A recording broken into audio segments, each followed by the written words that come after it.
We are here at AT&T Stadium in Arlington, Texas, where the Green Bay Packers just destroyed the Dallas Cowboys in the wild card round of the NFC playoffs. I don't know if anybody else out there saw it coming. I didn't see it coming. I'm JR Radcliffe. He's Pete Dougherty. Pete, I don't think there's one thing we can point to. I mean, everything seemed to click today for the Green Bay Packers, but I don't know. How would you explain it off the top? How did Green Bay come in here and throw on 48 points on the Dallas Cowboys? Yeah, anybody who says they saw it coming is lying. Now, I think a lot of people thought they had a chance, but to just come out and dominate like they did, it really, it reminded me of, for the old timers out there, in 1995 playoffs when the San Francisco Packers went out to San Francisco and they just beat up the 49ers and dominated them. Now, it wasn't, they didn't put up 48 or whatever it was, right, but and that's what this game was a lot like. And Favre, I just remember he was just wheeling and dealing, getting first downs, keeping the ball moving. Same thing with Jordan Love today. I was just thinking, so that was Favre's fourth year as a starter and fifth year in the league. This is Jordan Love's first year as a starter, fourth year in the league. I think it started with him, but I mean, Aaron Jones was great. The defense got 2 huge turnovers. They won in every way imaginable. They won this game, and I mean, this offense especially is just peaking, and it's dangerous, and they have a chance against anybody because of it. Yeah, for the not quite as older timers, you might be thinking of Atlanta. The last time the Packers scored 48 points in a playoff game, this ties in the franchise history of the Green Bay Packers. In a playoff game, this ties the most points since that game against Atlanta. Those are the two highest scoring games in Packers playoff history.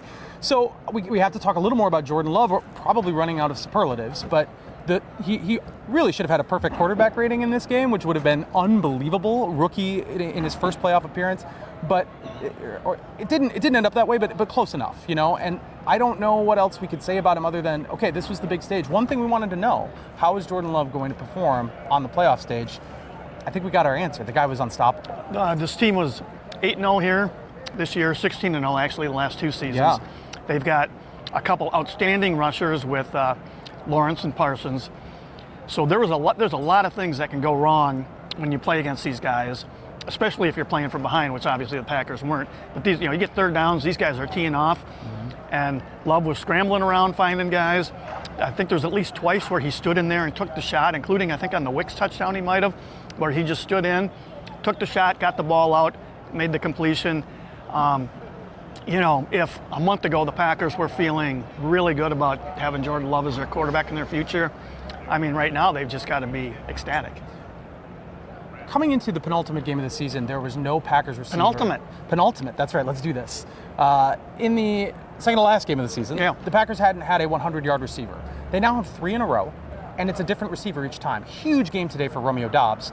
And Romeo Doubs, he wasn't questionable by the end of the week, but early in the, he took a really big shot to the chest against the Bears. It wasn't clear that he was going to play early in the week, and we knew earlier in the week leading into this game that he would. But it didn't occur to me that would be a big deal. Jaden Reed has been so good. Wicks has been so good. The tight ends are both there. I don't know if they necessarily, Doubs seemed like icing on the cake. And then today, he was the primary guy. So many splash plays, and most of them went to Romeo Doubs. So I don't know if that's something you didn't see coming, or was it a situation where maybe Dallas thought the same thing? Like, we're not worried about number 87, and here he is running free around the middle of the field? Well, that's the position that they put you in. Was that you that said, like, sometime in the third quarter, Jaden Reed doesn't have a catch yet? Doesn't have a catch. Did he get a catch? I don't even think he finished with one today. I don't think. That's incredible. I think the only catches he had were on punt returns. Yeah. And I think that's the problem that you have playing this team is they got a quarterback who can make plays, and they've always got, as long as there's only running back in the field, they got 4 receivers, tight ends, who are really good. And so any of them could be the guy that a play is designed for, or if not designed for, the coverage dictates go to him. I mean, they had guys wide open all day, and Love sometimes had to buy time to find them, but their talent there is, I mean, it's, when they talk about an embarrassment of riches, I mean, that's, I thought they had talent there back in training camp or in September, but that they'd be doing this, no way. I don't know anybody who could have seen this coming. Remember, all these pass catchers are in their first and second year. I know Packers fans don't forget that, but you sometimes have to remind yourself. The offensive line had a huge day. Running the ball, passing the ball, the Packers could do it all. And the offensive line, we don't give them enough credit. They had another big day. Let's go into the locker room, hear what they had to say about today's performance. Almost at a loss for words, really.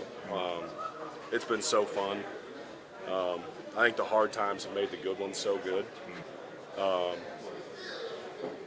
Man, been a blast. And then we're getting better throughout the whole year, and this is just we knew what we could be, and this is just now you all are able to see it. What does it mean to you when he runs that hard? I mean, he's not a huge guy or whatever, but he runs so hard. When you see that as a lineman, what does it mean to you? Oh, it motivates us for sure. We know that all you have to do is give him a tiny little crease, and he'll make something happen. It motivates us. And how much fun are you having? I'm having a lot of fun. This is the most fun I have playing football. But the journey's not finished, so we got to go up to San Francisco next week, and do it again. We just proved what we've been proving all year, that we're a resilient team. We came out, played a great game from start to finish, and just happy how the guys came out, and we're on to the next week. It's one win, and we got a tough opponent in San Francisco next week. I don't even know. I can't even put it into words. Yeah, we was at the bottom of the barrel, whatever, and we came out on top, made the playoffs, and got a great win against a great opponent, and we got to just keep it going. On the defensive side of the ball, the big play of the game is Darnell Savage with a pick six. That put the Packers up 27-0 in the first half. We're booking tickets to Santa Clara, California at that point. That was the Tremont Williams interception against Atlanta all over again. There it is. That's exactly what I was going to bring up. Yeah. I mean, it really felt like the game was kind of over at that point. Now, a lot of football left, so I don't know if you can really say that, but it was certainly a big moment. Savage has had his struggles, but I mean, maybe that's just one opportunistic play and it doesn't mean anything, but the defense in general, they took advantage of their spots today. Jaire Alexander had an interception, and they made Dak Prescott completely uncomfortable, right? They did, and they didn't blitz a lot, but early they only rushed 4, and I think they started sending 5, and he couldn't scramble as much until they got up so big that they were playing almost a prevent defense. But yeah, this is 3 weeks in a row now, or 4, where the defense has played pretty well. 3 really big games in a row. Yeah, now the test it was harder this week, and it gets harder next week against San Francisco, a much better team than these guys. Yeah. But they have been making plays, and it does sound like JJ Ngabari has a pretty serious injury, so it sounds like he's probably done for the year. Yeah, he was on crutches after the game. Yeah. That's tough. That's a really big loss for them. Okay, let's talk about San Francisco. Number 1 seed, they're rested, healthy. That's not what you want if you were going to play, San Francisco. All their losses this year, you can kind of trace to an injury here or there. Brock Purdy has been very successful. They've got Christian McCaffrey, who's an MVP candidate, running the football.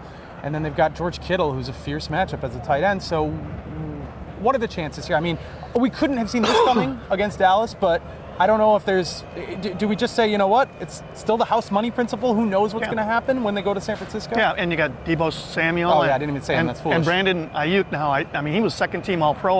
That seemed a little rich, but still, he's a very talented, good player. And they have a really good defense, too. Yeah. They're clearly, all season they've been the best, most talented team in the NFC, even when they had their struggles. Yeah. So it gets tougher. Going back to the 95 thing, the Packers had to go after beating San Francisco, had to come here against the Cowboys, who are clearly the best team. Yeah. Gave them a good game, but they lost. Yeah. That's the same kind of challenge they're facing. But yeah, I can't disagree. They're playing with house money. With the way their offense is playing, it'll be just like this, where sure they have a chance. Of course they do. I'm not going to pick them to win. Nope.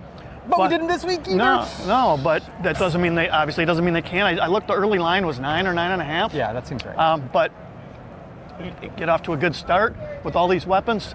I mean, who knows what happens? And the one thing especially with Dillon being hurt, they're forced to use and to ride Aaron Jones. Yes. And that is a super talented, really good player who makes a huge difference for this offense. Sure does. It'll be the youngest team in the NFL going out to San Francisco to face the San Francisco 49ers, top seed in the NFC playoffs. That's next weekend. One more week of Packers football, and who knows beyond that. We will be there for you. Thanks for tuning in. We'll catch you again next week.